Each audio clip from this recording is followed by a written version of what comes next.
Class 10th का पहला lesson है रासायनिक अभिक्रियाएं और समीकरण। इसमें हम लोग को बेसिकली पढ़ना है रासायनिक अभिक्रिया के बारे में, इनके प्रकार के बारे में, रासायनिक अभिक्रियाओं को कराया कैसे जाता है, संतुलित कैसे किया जाता है। और इसमें ज़्यादातर जो क्वेश्चन पूछे जाते हैं वो रासायनिक समीकरण को लिखने के ऊपर आधारित रहते हैं कि एक लैंग्वेज में स्टेटमेंट दे देगा कि जब हाइड्रोजन क्लोरीन से अभिक्रिया करता है तो हाइड्रोक्लोरिक अम्ल बनता है। ये इस तरीके से भाषा में दे देगा, when hydrogen reacts with chlorine it gives hydrochloric acid. And कहेगा उसमें कि आपको समीकरण तैयार करना है, बैलेंस्ड इक्वेशन तैयार करना है, संतुलित समीकरण। कैसे करेंगे? तो ये सब हम लोग इस लेसन में पढ़ने वाले हैं। सबसे पहले हम लोग बिल्कुल बेसिक से शुरू करेंगे। और बेसिक से कहाँ से शुरू करेंगे? हम लोग रासायनिक अभिक्रिया यानी केमिकल इक्वेशन से शुरू करेंगे। रासायनिक अभिक्रिया इसको कहते हैं हम लोग केमिकल रिएक्शन। क्या होता है केमिकल रिएक्शन? जब दो या दो से अधिक पदार्थ आपस में मिलकर, दो या दो से अधिक पदार्थ आपस में मिलकर दो या दो से अधिक नए पदार्थों का निर्माण करते हैं, नए पदार्थ बनते हैं इससे, तो उसको क्या कहते हैं हम लोग? रासायनिक अभिक्रिया कहते हैं। ठीक है, यानी कि दो या दो से अधिक पदार्थ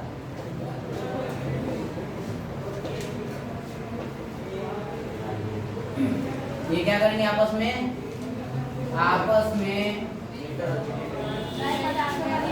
अभिक्रिया कर नए पदार्थों का निर्माण करें।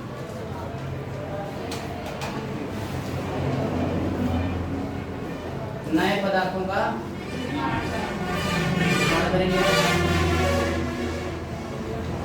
तो इसको क्या कहते हैं हम लोग? इसको रासायनिक अभिक्रिया कहते हैं। रासायनिक अभिक्रिया में और भौतिक अभिक्रिया में बहुत ही फंडामेंटल डिफरेंस है, बहुत बेसिक डिफरेंस है। और वो बेसिक डिफरेंस क्या है?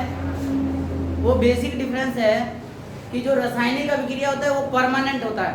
केमिकल रिएक्शंस जो होते हैं वो परमानेंट होते हैं। Chemical reactions are permanent. Permanent मतलब कि ये फिक्स हो जाते हैं। एक बार रिएक्शन हो गए तो उसको फिर से पहले जैसा करना संभव नहीं है। जैसे कि अगर हम लोग एक बार किसी मोमबत्ती को जला देते हैं तो क्या हम लोग वैसा मोमबत्ती प्राप्त कर सकते हैं? नहीं कर सकते। तो ये केमिकल चेंज है, यानी केमिकल रिएक्शन है। एक बार हमने दूध को दही में कन्वर्ट कर दिया, दूध से दही बना लिया, तो क्या उसे हम फिर से दही को दूध बना सकते हैं? नहीं बना सकते। वो रासायनिक अभिक्रिया। क्या है वो? रासायनिक अभिक्रिया। रासायनिक अभिक्रिया को उसके पुराने जैसा नहीं किया जा सकता। तो रासायनिक अभिक्रिया का कॉन्सेप्ट क्लियर हो गया। अभी हम लोग को इसको डिफरेंशिएट करना है फिजिकल रिएक्शन से। फिजिकल रिएक्शन यानी जिसको कहते हैं हम हिंदी में भौतिक अभिक्रिया। भौतिक अभिक्रिया। अब क्या डिफरेंस है ये हमें समझना है। जो फिजिकल रिएक्शंस होते हैं इनमें एक बहुत ही स्पेसिफिक खासियत होती है, बहुत ही खास इसमें विशेषता होती है। और वो ये विशेषता है कि ये टेम्पोररी होते हैं। They are not permanent, they are temporary. Temporary होते हैं, यानी कि ये कुछ खास पीरियड के लिए हैं, कुछ खास सिचुएशन के लिए हैं। उस समय तक वे बदले हुए रहेंगे, उसके बाद से उनको फिर से वापस किया जा सकता है। जैसे पानी को मैंने क्या किया? फ्रीज कर दिया, ठंडा कर दिया, और ठंडा करके मैंने क्या बना दिया? बर्फ बना दिया। आइस में कन्वर्ट कर दिया। वाटर को मैंने किस में कन्वर्ट कर दिया? Water into ice. तो क्या मैं इस आइस को फिर से वाटर में कन्वर्ट कर सकता हूँ? कर सकता हूँ, बिल्कुल कर सकता हूँ। इसका मतलब है कि यह एक फिजिकल चेंज है। ठीक है। और मैं एक क्वेश्चन पूछ रहा हूँ आप लोगों से, क्या जो हमारे शरीर का जो हाइट है ये भौतिक परिवर्तन है या रासायनिक परिवर्तन? ये तो केमिकल चेंज है। फिर लोग क्यों कहते हैं कि इसका ढांचा बदल गया है, या फिर ये फिजिकलिटी इसकी बहुत सुंदर हो गई है, या फिजिकली स्ट्रांग हो गया है? ये क्यों कहते हैं लोग? ये इसलिए कहते हैं क्योंकि वो हमारे शेप साइज को बताते हैं, हमारे शरीर के शेप साइज को, आकार वगैरह को बताते हैं। ठीक है। तो अगर हमारे शरीर का हाइट बदल रहा है उसको हम लोग फिर से पुराने जैसा नहीं कर सकते, इसलिए वो एक क्या है? Chemical change. ठीक है। दांत का बढ़ना, नाखून का बढ़ना, बाल का बढ़ना, ये क्या है? ये केमिकल चेंज है। ये मत सोचना कि ये फिजिकल चेंज है। दांत को फिर से छोटे नहीं किए जा सकते, है ना? बोलो, मन का बढ़ना कौन सा चेंज है? होता नहीं, मन बढ़ू हो गया है। हाँ, तो मन का बढ़ना कौन सा चेंज है? ये फिजिकल चेंज है। ना ये फिजिकल चेंज है, ना ये केमिकल चेंज है। ये एक फिलोसफिकल चेंज है, मतलब कि एक सोच सकते हैं हम लोग कि साइकोलॉजिकल चेंज है। जैसे मान लो कि कुछ लोगों को बहुत ज़्यादा सपोर्टिव नेचर मिल गया, बहुत ज़्यादा पैसे गार्जियन देने लगा, तो क्या हो गया कि वो उसको आदत पड़ गई है बाहर जाकर के अय्याशी करने की, मिठाई खाने की, है ना, फ्रेंड्स के साथ घूमने की, तो मन बढ़ हो गया वैसे उस टाइप से, है ना। तो साइकोलॉजिकल चेंज है, उसको हम लोग फिर से रिटेन कर सकते हैं जब उसको एक डिसिप्लिन्ड यानी कि अनुशासित वे में अगर उसको हम लोग डील करें तो उसको ठीक किया जा सकता है, ठीक है। तो मन का बढ़ना, ये बात सोचना कि रासायनिक परिवर्तन है, भौतिक परिवर्तन है, वो किसी प्रकार का चेंज नहीं है, कोई केमिस्ट्री नहीं है वहाँ पे, that is just a psychological change, ठीक है। चेंज होपफुली समझ में आ गया होगा। अभी हम लोग इसको पढ़ते हैं कि रासायनिक अभिक्रिया को लिखा कैसे जाता है, ठीक है।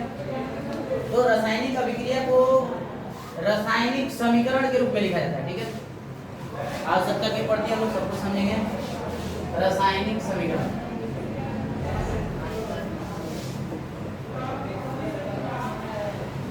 तो बोलते हैं हम लोग केमिकल इक्वेशन।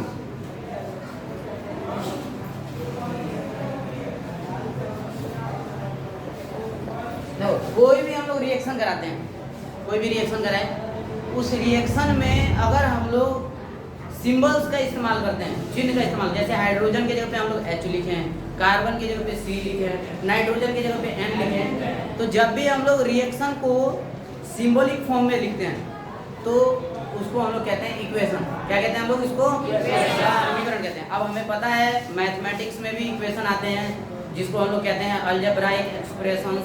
उनमें अगर राइट हैंड साइड में जीरो लगा दें, कोई नंबर लिख दें, वो इक्वेशन बन जाता है। इन द सेम वे जब भी हम लोग इक्वेशन की बात करते हैं तो उसके दो साइड्स होते हैं, एक तो लेफ्ट हैंड साइड, एक राइट हैंड साइड। जो लेफ्ट हैंड साइड होता है केमिकल इक्वेशन में, उसको बोलते हैं हम लोग रिएक्टेंट। क्या बोलते हैं उसको? रिएक्टेंट, यानी हिंदी में बोलते हैं उसको अभिकारक। अभिक्रिया का जो बायां हिस्सा होता है उसको क्या बोलते हैं? क्वेश्चंस पूछे जाते हैं कि अभिक्रिया के बाईं ओर मौजूद यौगिकों को क्या कहते हैं? अभिकारक। बीच में दिया रहता है तीर चिन्ह, एरो मार्क बोलते हैं इसको, एरो मार्क, ठीक है। तीर चिन्ह दिया रहता है। ये तीर चिन्ह क्या बताता है? तीर चिन्ह बताता है कि अभिक्रिया बाएं से दाएं हो रही है। किधर से हो रही है? बाएं से दाएं, लेफ्ट टू राइट, है ना, बाएं से दाएं हो रही है। अब अक्सर एग्जाम में पूछा जाता है कि अभी रासायनिक समीकरण में जो एरो मार्क होता है वो क्या बताता है हमें, तो जवाब क्या देना है हमें? वो डायरेक्शन बताता है, दिशा बताता है। क्या बताता है? दिशा। कि अभिक्रिया बाएं से दाएं, ठीक है। फिर एरो मार्क के बाद इधर आता है प्रोडक्ट यानी उत्पाद। उत्पाद पूछा जाता है एग्जाम में, कई बार पूछा जा चुका है कि उत्पाद किसे कहते हैं, तो जवाब क्या देना है हमें कि अभिक्रिया के बाद जो पदार्थ बनता है उसको क्या कहते हैं हम लोग? उत्पाद कहते हैं। और अभिकारक किसे कहते हैं? तो जो अभिक्रिया में भाग ले उसको क्या कहते हैं? उदाहरण के रूप में जैसे हम लोग सोडियम को क्लोरीन से रिएक्शन कराते हैं तो बनता है सोडियम क्लोराइड। इसको हम लोग साधारण नमक भी बोलते हैं, साधारण नमक, जनरल सॉल्ट इंग्लिश में बोलते हैं, या इसको रॉक सॉल्ट भी बोलते हैं, ठीक है। तो इस रिएक्शन में ये जो दोनों रिएक्टेंट्स या यौगिक या कंपाउंड या मॉलिक्यूल बोल सकते हैं हम लोग, अणु भी बोल सकते हैं, परमाणु भी बोल सकते हैं, या फिर इसको हम लोग यौगिक भी बोल सकते हैं। ये जो भाग लिए हैं इधर, इसको क्या बोलते हैं हम लोग? क्या बोलते हैं? अभिकारक यानी रिएक्टेंट बोलते हैं इसको। और जो बीच में ये साइन में यूज किया इसको क्या बोलते हैं? Arrow mark. ये बताता है कि ये दोनों आपस में मिलकर किसको बना रहे हैं? नमक को बना रहे हैं। ये क्या है? उत्पाद है, प्रोडक्ट है, ठीक है। सवाल ये आता है कि रिएक्शन होते क्यों है? केमिकल रिएक्शन होता क्यों है?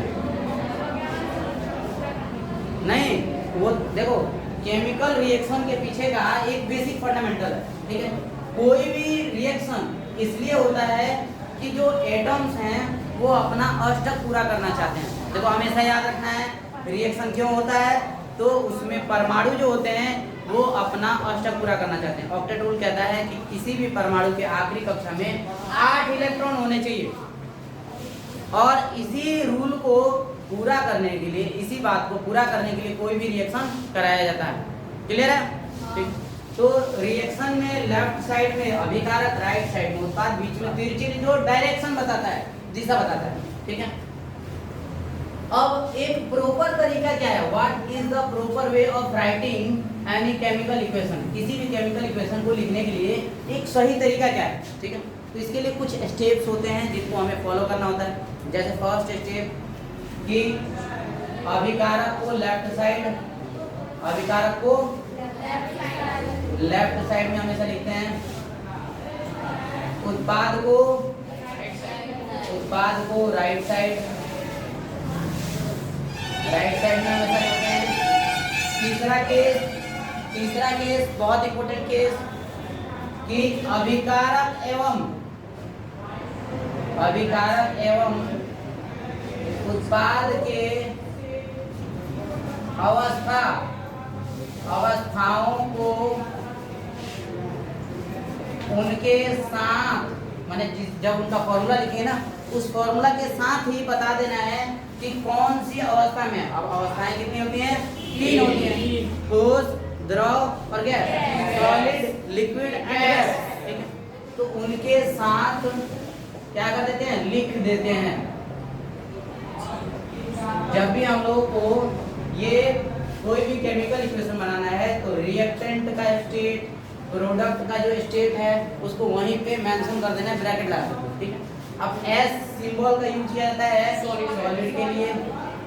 अगर हम लोग जी का इस्तेमाल कर रहे हैं तो गैस के लिए, एल का इस्तेमाल लिक्विड के लिए, और अगर कहीं AQ लिखा हुआ है, AQ, तो AQ फॉर एक्वस सॉल्यूशन।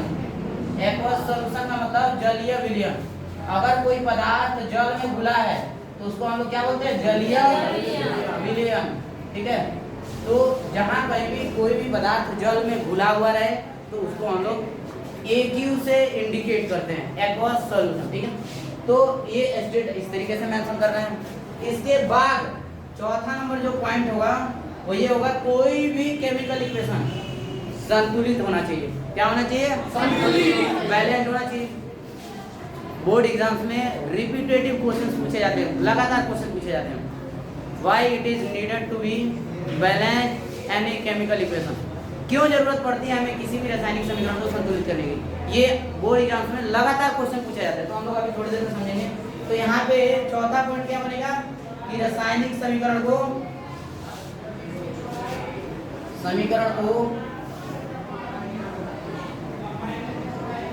द्रव्यमान संरक्षण के नियम को पूरा करने के लिए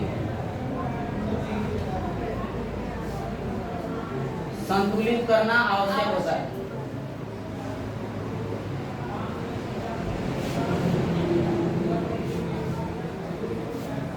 ये बहुत जरूरी चीज है, ये पॉइंट बहुत इंपॉर्टेंट है। To complete the law of conservation of mass, it is very important for us to balance any chemical equation. कोई भी रासायनिक समीकरण है तो हमारे लिए बहुत जरूरी है उसको संतुलित करें। और क्यों संतुलित करें? तो द्रव्यमान संरक्षण के नियम को पूरा करने के लिए। अब ये नियम होता क्या है? What is the law of conservation of mass? द्रव्यमान संरक्षण का नियम होता क्या है? ये नियम को जानना बहुत जरूरी है। द्रव्यमान संरक्षण का नियम कहता है कि कोई भी चेंज हो, उस चेंज में चाहे वो फिजिकल चेंज हो चाहे वो केमिकल चेंज हो, उसमें द्रव्यमान न तो बनता है और ना ही नष्ट होता है। Mass neither be created nor be destroyed, it only changes it's form. द्रव्यमान ना तो बनता है और ना ही नष्ट होता है, वो खाली अपना रूप बदलते रहता है। ठोस रहेगा, द्रव हो जाएगा, ठीक है, मतलब कि अपना रूप बदलते रहेगा, वो कभी भी नष्ट नहीं होता है, ठीक है। तो इसलिए हमें किसी भी केमिकल इक्वेशन को बैलेंस्ड रूप में ही लिखना चाहिए, ये रूल कहता है, ठीक है। इसके अलावा और भी फैक्टर्स होते हैं। तो इसके अलावा अगला फैक्टर क्या है? अगला फैक्टर है कि मान लो कोई रिएक्शन है वो किसी पदार्थ की उपस्थिति में हो रहा है, ठीक है। जैसे एक रिएक्शन में यहाँ पे बताता हूँ, ठीक है। हाइड्रोजन और क्लोरीन सूर्य की प्रकाश की उपस्थिति में, सूर्य के प्रकाश की उपस्थिति में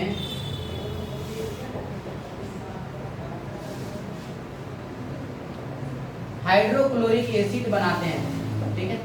ये मैंने एक नॉर्मल एग्जांपल ले लिया समझने के लिए कि अगला टर्म क्या है इक्वेशन लिखने की। ये हम लोग सीख रहे हैं क्या कि इक्वेशन को अच्छे ढंग से कैसे लिखें, how to write an equation properly. Okay, so focus on board. Hydrogen plus chlorine gives HCl। अब यहाँ पे सूर्य का प्रकाश ये कहाँ पे मेंशन करेंगे इक्वेशन में? तो ये हम लोग एरो मार्क के ऊपर या नीचे कहीं भी लिख सकते हैं। देखो कोई भी पदार्थ अगर उस अभिक्रिया में मौजूद है अलग से, तो उसको हम लोग तीर चिन्ह के या तो ऊपर या नीचे मेंशन कर सकते हैं, उसका जिक्र कर सकते हैं। तो यहाँ पे हम लोग लिखेंगे सूर्य का प्रकाश, ठीक है। इस तरीके से हमारा इक्वेशन क्या रहता है, प्रूफ रहता है। क्या ये गैस है? यस, ये गैस है। क्या ये गैस है? ये भी गैस है। ये भी गैस के फॉर्म में बनेगा। दूसरा चीज, क्या ये संतुलित है? ये नहीं, बिल्कुल संतुलित नहीं है। इसको हमें बैलेंस करने की जरूरत है। यहाँ पे 2 हाइड्रोजन, यहाँ पे 2 हाइड्रोजन, यहाँ पे एक है, दोनों को डबल करेगा। अब ये इक्वेशन जो है प्रॉपर ढंग से हो गई, ठीक है। बैलेंस भी हो गया, अवस्था का भी इसमें मेंशन कर दिया हम लोग, अभिकारक को बाईं ओर, उत्पाद को दाईं ओर, और जो पदार्थ उपस्थित है उसको हमने तीर चिन्ह के ऊपर मेंशन कर दिया। तो एक प्रॉपर तरीका होता है किसी भी इक्वेशन को लिखने का, ठीक है। इसके अलावा जो अगला कंडीशन है इक्वेशन को लिखने के लिए, वो ये कंडीशन है कि अगर अभिक्रिया में ऊष्मा अवशोषित हो रहा है, मान लो ऊष्मा हमें देना पड़ रहा है, गर्म करना पड़ रहा है किसी चीज को। बहुत सारे ऐसे समीकरण आते हैं, अभिक्रियाएं आती हैं जिसमें हमें बाहर से हीट करना पड़ता है। हीट नहीं करेंगे तो रिएक्शन नहीं होगा। तो उस केस में हमें ऊष्मा को कहाँ मेंशन करना है? तीर चिन्ह के ऊपर, ठीक है। उस केस में हमें एरो मार्क के ऊपर हमें उस हीट को मेंशन कर देना है। जैसे NH4Cl, इसको बोलते हैं बाबू अमोनियम क्लोराइड। इसको अगर हम लोग गर्म करते हैं, ये गैसेस स्टेट में, इसको हम लोग गर्म करते हैं, हीट करते हैं। हीट का निशान डेल्टा से भी होता है, या सिर्फ यहाँ पे हम लोग हिंदी में ऊष्मा या ऊर्जा लिख सकते हैं, ठीक है। या इसको इंग्लिश में हम लोग हीट लिख सकते हैं, ठीक है। इसको गर्म करते हैं तो ये बनाता है NH3 plus HCl। NH3 plus HCl बनाता है। ये अमोनियम क्लोराइड है और ये अमोनिया है और ये हाइड्रोक्लोरिक एसिड है। कुछ इस तरीके का प्रोडक्ट बनेगा हमारा। तो जब भी हम लोग हीट या ऊष्मा लगाते हैं उसको तीर चिन्ह के ऊपर लिख देते हैं। ये एक सही तरीका है इक्वेशन को लिखने का। इसके अलावा जो अगला केस है वो हमारे लिए थर्ड केस ये है कि अगर मान लो कोई रिएक्शन हो रहा है, उसमें ऊष्मा अवशोषित नहीं हो रहा है, निकल रहा है। क्या हो रहा है? उसमें ऊष्मा निकल रहा है, निकल रहा है अलग से। तो यदि ऊष्मा अभिक्रिया के बाद निकले,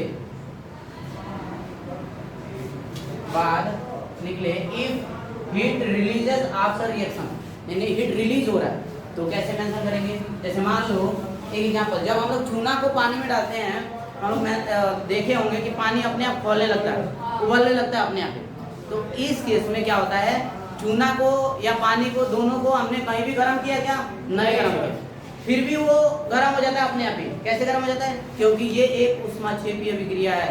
ऊष्माक्षेपीय अभिक्रिया यानी जो एक्सोथर्मिक रिएक्शन होता है, उसका पहचान होता है कि उसमें अंत में एनर्जी अपने आप बन जाता है, ठीक है, प्रोडक्ट के रूप में। तो इसमें हम लोग कैसे मेंशन करेंगे? जैसे CaO, कैल्शियम ऑक्साइड को जब हम लोग डालते हैं जल में, पानी में डालते हैं, तो ये बनाते हैं। देखो अब ये है शुष्क चूना, ड्राई, तो बोलते हैं शुष्क चूना, इंग्लिश में बोलते हैं इसको ड्राई लाइम, ठीक है। इसको जब हम लोग जल में मिलाते हैं, जल क्या है? लिक्विड है ना, और ये ठोस अवस्था में रहता है ना, तो इसको ठोस अवस्था में हम लोग द्रव में मिला रहे हैं, तो क्या बनाता है CaOH का होल ट्वाइस। इसको बोलते हैं हम लोग बुझा हुआ चूना, ठीक है, बुझा हुआ चूना। और प्लस इस अभिक्रिया में कार्बन डाइऑक्साइड गैस भी निकलता है और प्लस ऊर्जा भी बनता है। तो इसको हम लोग रिएक्शन को प्रॉपर ढंग से इस तरीके से शो करेंगे। और हमेशा याद रखें रिएक्शन क्या होना चाहिए, बैलेंस होना चाहिए, संतुलित होना चाहिए। तो आप लोगों का काम है इस रिएक्शन को बैलेंस करके ये इसको नोट कर लेना, ठीक है। आ रहा है बात समझ में, ठीक है। जब भी अभिक्रिया के बाद ऊर्जा बने तो उसको प्लस में, अभिक्रिया के बाद दिखाएंगे। अगर अभिक्रिया के दौरान उसको गर्म कर रहे हैं तो तीर चिन्ह के ऊपर मेंशन कर देंगे, ठीक है। तो ये एक प्रॉपर तरीका था किसको, रासायनिक समीकरण को लिखने का, ठीक है। इसके बाद हम लोग करेंगे क्लासिफिकेशन, यानी कि कितने टाइप के रासायनिक अभिक्रियाएं होती हैं, ठीक है। और उस अभिक्रिया के दौरान हम लोग अभिक्रिया का कॉन्सेप्ट भी समझेंगे एक साथ, दोनों कॉन्सेप्ट, ठीक है। तो समझने का प्रयास करते हैं कि कैसे एक रासायनिक अभिक्रिया होता है और कितने प्रकार का होता है ये।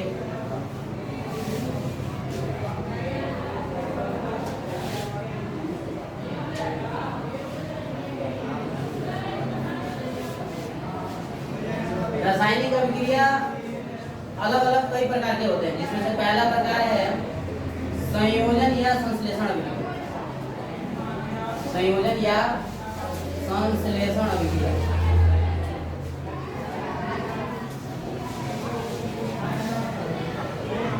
इसको बोलते हैं हम लोग इंग्लिश में कॉम्बिनेशन रिएक्शन, कॉम्बिनेशन।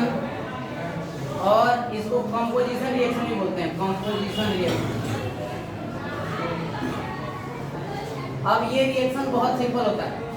इस रिएक्शन को हम डिफाइन कर सकते हैं जब दो या दो से अधिक पदार्थ, टू और मोर substances combined with each other, जब दो या दो से अधिक पदार्थ आपस में मिल जाते हैं और मिल करके नए पदार्थों का निर्माण करते हैं तो उसे संयोजन या संश्लेषण अभिक्रिया कहते हैं। जैसे H2 + Cl2 गिव्स, सूर्य यहाँ सनलाइट रहता है तो सनलाइट की उपस्थिति में ये क्या बनाते हैं HCl, ठीक है। हमेशा संयोजन अभिक्रिया का पहचान होता है कि दो या दो से अधिक प्रोडक्ट रहेगा और दो या दो से अधिक क्या रहेगा रिएक्टेंट, और प्रोडक्ट कितना रहेगा प्रोडक्ट रहेगा कितना, एक। प्रोडक्ट रहेगा हमेशा एक ही और रिएक्टेंट क्या रहेगा मोर देन 2, दो से अधिक रिएक्टेंट और प्रोडक्ट कितने एक। जहाँ कहीं भी एक प्रोडक्ट तो कंपोजिशन रिएक्शन है, जहाँ कहीं भी एक प्रोडक्ट तो कौन सा रिएक्शन है, कंपोजिशन रिएक्शन है। अच्छा, ये वाला जो रिएक्शन है ना, ये क्योंकि सनलाइट की उपस्थिति में हो रहा है तो इसको हम लोग प्रकाश रासायनिक अभिक्रिया भी बोल सकते हैं, दोनों नाम दे सकते हैं इसको। प्रकाश रासायनिक अभिक्रिया भी यही है क्योंकि प्रकाश की उपस्थिति में हो रहा है, और क्योंकि दो चीजें आपस में मिलकर कितनी चीजें बना रही हैं, इसलिए ये कंपोजिशन या कॉम्बिनेशन रिएक्शन भी है, ठीक है। इसके अलावा दूसरा टाइप होता है इक्वेशन का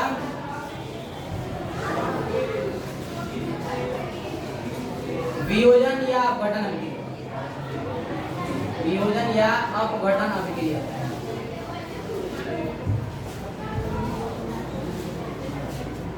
इसको बोलते हैं हम लोग डीकंपोजिशन रिएक्शन।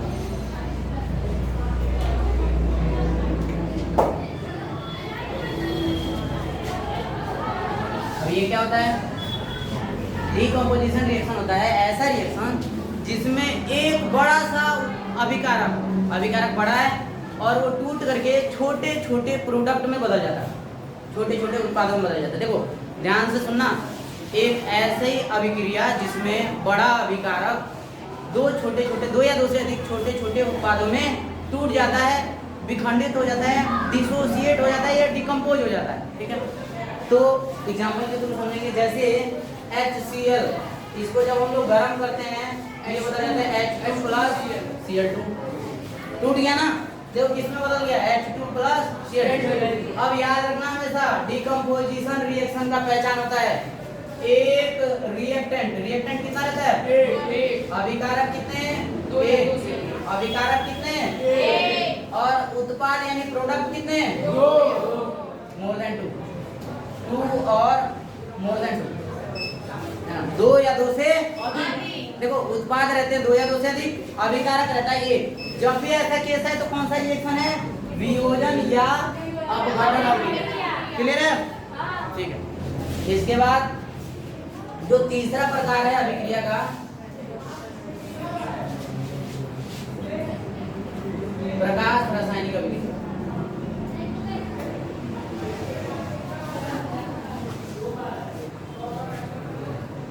इसको हम लोग बोलते हैं इंग्लिश में photochemical reaction. Photochemical reaction. Photochemical reaction में क्या होता है? जब भी कोई रिएक्शन प्रकाश की उपस्थिति में हो, किसकी उपस्थिति में हो? प्रकाश। जैसे प्रकाश संश्लेषण, पेड़ पौधों में भोजन जो बनता है प्रकाश संश्लेषण के ही बुनियाद पे बनता है। प्रकाश अगर नहीं रहे तो पेड़ पौधे में भोजन नहीं बन पाएगा। तो जब भी कोई रासायनिक अभिक्रिया प्रकाश की उपस्थिति में होती है तो उसको हम लोग बोलते हैं प्रकाश संश्लेषण अभिक्रिया। जैसे जब कार्बन डाइऑक्साइड जल से प्रकाश और हरित लवक को इंग्लिश में बोलते हैं क्लोरोफिल, हरित लवक क्लोरोफिल, इसकी उपस्थिति में रिएक्शन करता है तो क्या बनाता है? ग्लूकोज C6H12O6 और इसमें का ऑक्सीजन को भी रिलीज करता है। ठीक है, ये वाला जो रिएक्शन है ये किसकी उपस्थिति में हो रहा है? प्रकाश की। और ये इसलिए कौन सी रिएक्शन है? जितने भी रिएक्शंस हम लोग पढ़ रहे हैं ना, सब में नाम में ही आंसर छिपा हुआ है। वियोजन अभिक्रिया में या अपघटन अभिक्रिया में वो टूटता है, संयोजन अभिक्रिया में मिलता है, प्रकाश रासायनिक अभिक्रिया में प्रकाश रहता है। इसके बाद अगला प्रकार है अभिक्रिया का, वो है विस्थापन अभिक्रिया। विस्थापन अभिक्रिया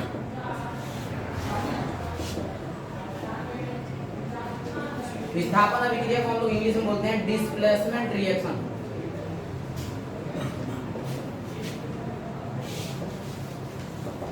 ठीक है, अब डिस्प्लेसमेंट रिएक्शन में क्या होता है? डिस्प्लेसमेंट रिएक्शन में एक अभिकारक दूसरे अभिकारक को विस्थापित कर देता है। आंसर छिपा हुआ है इसके टर्म में। अगर कहीं भी पूछे विस्थापन अभिक्रिया क्या है तो विस्थापन मतलब क्या? उसको हटा देना, विस्थापित कर देना, डिस्प्लेस कर देना। तो जब भी किसी अभिक्रिया में एक अभिकारक दूसरे अभिकारक को विस्थापित कर दे तो उसको बोलते हैं विस्थापन अभिक्रिया। अब ये आइडियल कंडीशन कैसे रहता है? जैसे मान लो हमारे पास है A और प्लस BC है। अब देखो ये जो A है ना, ये B से ज्यादा ताकतवर है, ज्यादा रिएक्टिव है। क्या है? ज्यादा रिएक्टिव। तो क्या करेगा? B को भगा देगा, हटा देगा।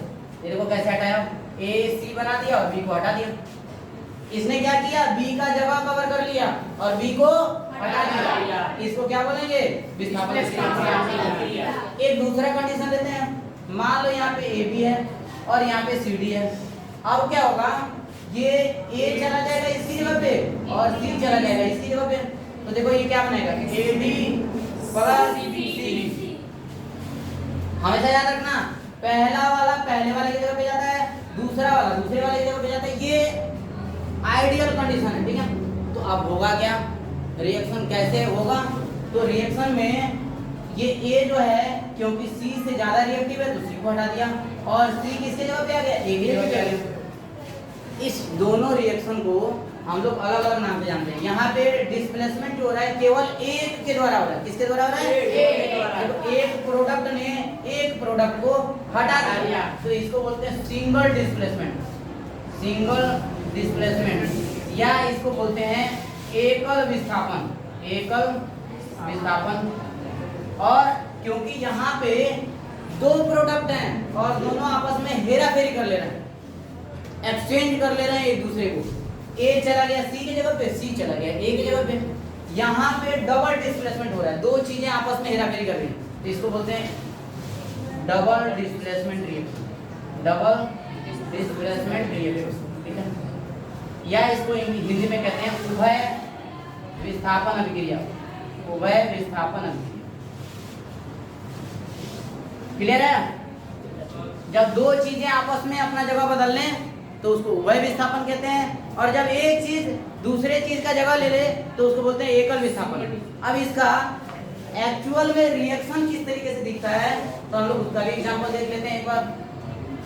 जैसे सोडियम रिएक्शन किया हाइड्रोक्लोरिक अम्ल से, तो क्या करेगा, सोडियम क्योंकि हाइड्रोजन से ज्यादा रिएक्टिव है तो इस हाइड्रोजन को भगा देगा अपनी जगह से, बोले भागो तू इधर से, और इसका जगह कवर कर लेते हैं और हाइड्रोजन इधर से फुल गायब, हाइड्रोजन निकल जाएगा इधर से। तो यहाँ पे एक ने एक को हटाया तो ये एकल विस्थापन हो गया। अब दूसरा देखते हैं हम लोग, जैसे मान लो हमारे पास है AgCl और इधर है NaNO3, ठीक है, बिल्कुल ध्यान से। सोडियम नाइट्रेट पढ़ते हैं इसको बोलते हैं सिल्वर क्लोराइड। इस रिएक्शन में सिल्वर से ज्यादा रिएक्टिव कौन, सोडियम। ये क्या करेगा, इसको हटा देगा और ये क्या करेगा, इसको हटा देगा, मतलब दोनों एक दूसरे के जगह को आदान प्रदान कर लेंगे, एक्सचेंज कर लेंगे, ठीक है। तो ये बनाएगा क्या, NaCl plus AgNO3, silver nitrate बोलते हैं इसको सोडियम क्लोराइड बोलते हैं। इस रिएक्शन में क्या हुआ, ये दोनों एक दूसरे के जगह को चेंज कर लिए, एक दूसरे को डिस्प्लेस कर दिए, क्योंकि दो चीजें बदल रही हैं तो इसको डबल डिस्प्लेसमेंट बोलेंगे। इसमें क्योंकि एक ही चीज बदल रहा है इसको सिंगल डिस्प्लेसमेंट बोलेंगे, इसको उभय विस्थापन बोलेंगे, इसको एकल विस्थापन बोलेंगे। क्लियर है फंडा? इसके अलावा अभिक्रिया के अन्य प्रकार के होते हैं, उनको भी समझ लेते हैं हम लोग। और एक दो रिएक्शन ही पढ़ने हमें, कुछ ज्यादा नहीं पढ़ना है अभी, और एक दो रिएक्शन ही पढ़ना है, इसके बाद खत्म हो जाएगा ये, ठीक है। इसका अगला रिएक्शन है अवक्षेपण अभिक्रिया।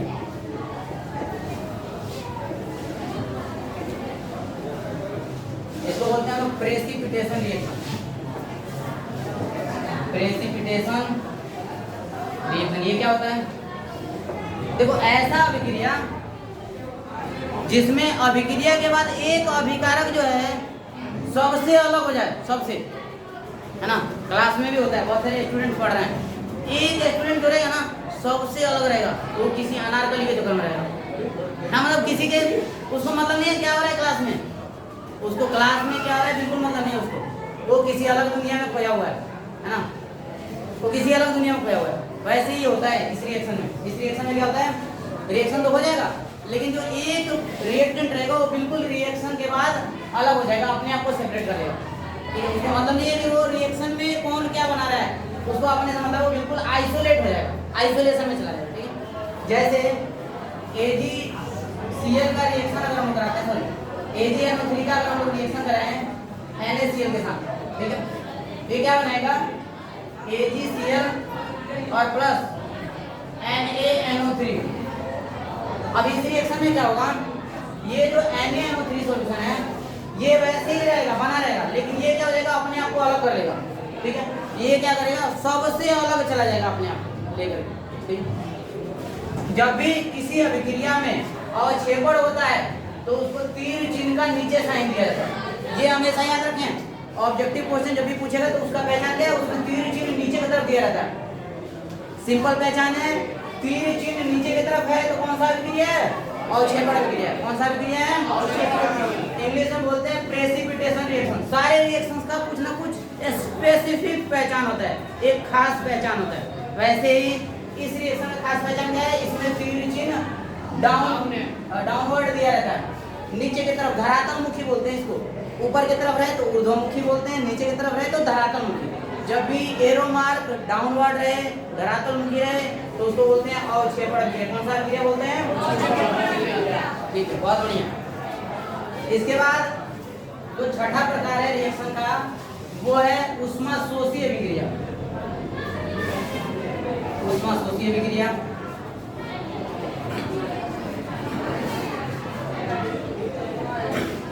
ऊष्माशोषी अभिक्रिया को बोलते हैं हम लोग एंडोथर्मिक रिएक्शन।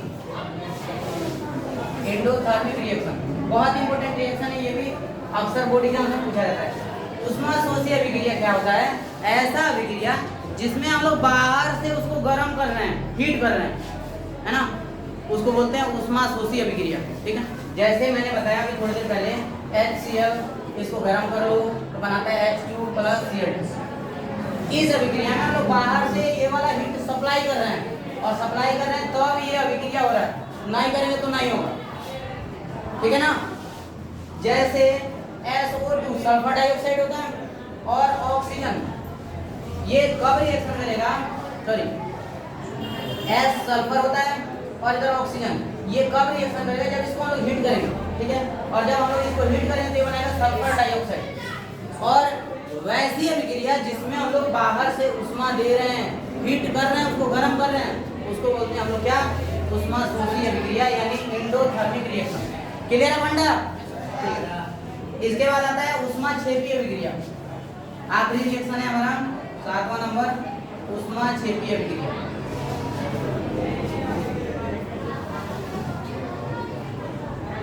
इसको बोलते हैं हम लोग एक्सोथर्मिक रिएक्शन। Exothermic reaction. अब ये क्या होता है, बहुत आसान है। जिस अभिक्रिया में अभिक्रिया के बाद उष्मा निकलने लगे अपने आप ही, अभिक्रिया के बाद अपने आप ही उष्मा निकलने लगे, बाहर से हमने सप्लाई नहीं किया, वो अपने आप ही बन रहा है, बाई प्रोडक्ट है वो। बाई प्रोडक्ट मतलब उत्पाद के रूप में बना है। तो जब भी अभिक्रिया के बाद उष्मा बने तो उसको हम लोग बोलते हैं उष्मा क्षेपी अभिक्रिया। कौन सा अभिक्रिया? उसको बोलते हैं हम लोग एक्सोथर्मिक रिएक्शन, ठीक है। जैसे मैंने अभी बताया, चूना को जब पानी में डालते हैं तो वो क्या करता है, रिएक्शन करके अपने आप ही उष्मा बना देता है, अपने आप ही पानी खौलने लगता है, उबलने लगता है, ठीक है। तो उसको क्या बोलते हैं हम लोग, उसको उष्मा क्षेपी अभिक्रिया। उसमें उष्मा का अवक्षेप प्राप्त हो रहा है, ठीक है। इसके अलावा उष्मा क्षेपी अभिक्रिया का एग्जाम्पल हो सकता है, हम लोग जब श्वास लेते हैं तो श्वास लेते हैं तो क्या होता है, ऑक्सीजन अंदर भेज रहे हैं हमारे शरीर के अंदर, और शरीर के अंदर जो ग्लूकोज मौजूद है, ग्लूकोज यानी C6H12O6, ये श्वसन का अभिक्रिया बता रहा हूं मैं। इसमें क्या होता है, ये ऑक्सीजन रिएक्शन करता है C6H12O6 से और बनाता है 6CO2 प्लस 6H2O। अब देखो यहाँ ये जो कार्बन डाइऑक्साइड है, ये हम लोग श्वसन की क्रिया द्वारा बाहर निकाल देते हैं। H2O भी हम लोग कुछ इस्तेमाल करते हैं और कुछ उत्सर्जन के द्वारा, एक्सक्रेशन के द्वारा, बायोलॉजी में उत्सर्जन के द्वारा हम लोग इसको बाहर कर देते हैं। इसके अलावा जो ऊर्जा बनता है, इस ऊर्जा का इस्तेमाल शरीर की जो कोशिकाएं हैं अपने विकास के लिए करते हैं, यानी cells of body utilizes this energy in the growth and development of the body. यानी कि अगर कहीं चोट लगा है, कहीं मान लो उस चोट को ठीक करना है, उसमें ये एनर्जी इस्तेमाल हो जाएगा। शरीर का ग्रोथ भी तो होता है ना, हमारे बाल बढ़ते हैं, नाखून बढ़ते हैं, दांत बढ़ते हैं, आँख बढ़ते हैं, सब बढ़ते हैं, तो इसमें भी इस एनर्जी का इस्तेमाल होता है, ठीक है। तो इसको बोलते हैं हम लोग क्या, उष्मा क्षेपी अभिक्रिया। इसके अलावा और भी अभिक्रिया का एग्जाम्पल है, जैसे भोजन का पाचन। भोजन जब पचता है तो शरीर को ऊर्जा मिलती है, उसमें सेम रिएक्शन होगा यही। लेकिन इसको हम लोग जब भोजन का पाचन यानी कि डाइजेशन ऑफ फूड बोलेंगे तो उसको उस टर्म में समझाएंगे, ठीक है।